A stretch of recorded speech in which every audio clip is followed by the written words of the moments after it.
ओशो निर्वाणो रायपुर।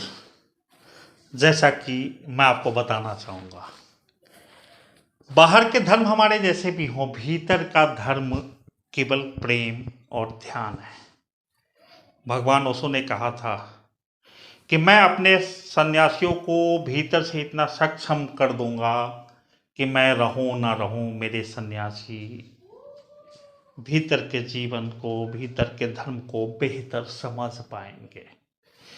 मैं आपको बता दूं, मेरा जन्म मात्र 1 वर्ष पहले हुआ, क्योंकि जीवन के 43 साल में 42 वर्ष तो मेरे ऐसे बीते जैसे कि वो जीवन थे ही नहीं। मैं जीवन के छिलकों में था, अचानक जीवन में आया हूँ और पिछले 1 वर्ष में ओशो के विचार, ओशो के द्वारा दिए गए ज्ञान और अचेतन मन में, ध्यान में, सपन में, सोच में और विचार में ओशो का भाव प्रकट होना जैसे मेरे जीवन को बदल चुका है। मैं रायपुर के या रायपुर आसपास के सन्यासियों को एक ओशो सन्यासी परिवार में एकत्रित करने के मुहिम में लग चुका हूँ। ये भगवान ओशो के एक सन्यासी की परिकल्पना है, राठौड़ जी। ठीक है, शहर के मध्य नहीं, शहर से थोड़ा दूर सही, लेकिन प्रकृति के नज़दीक।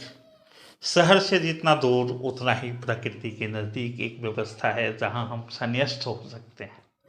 हम महीने में एक बार सही, हम 2 महीने में एक बार सही, हम 3 महीने में एक बार सही, जिससे जैसा संभव हो। कोई चेष्टा नहीं करना है। इस बात की चेष्टा तो होनी ही नहीं चाहिए कि नहीं, हमको संन्यास्त होने इस आश्रम में ही आना है। चेष्टा केवल इतनी होनी चाहिए कि जब भी लगे कि शहर से दूर, प्रकृति के नज़दीक कहीं हम बैठकर संन्यास्त हो सकते हैं, जहां हम बैठकर ध्यान कर सकते हैं, ऐसे में ओशो निर्वाणो, जो कि रायपुर से होगा 12-14 किलोमीटर दूर, 15।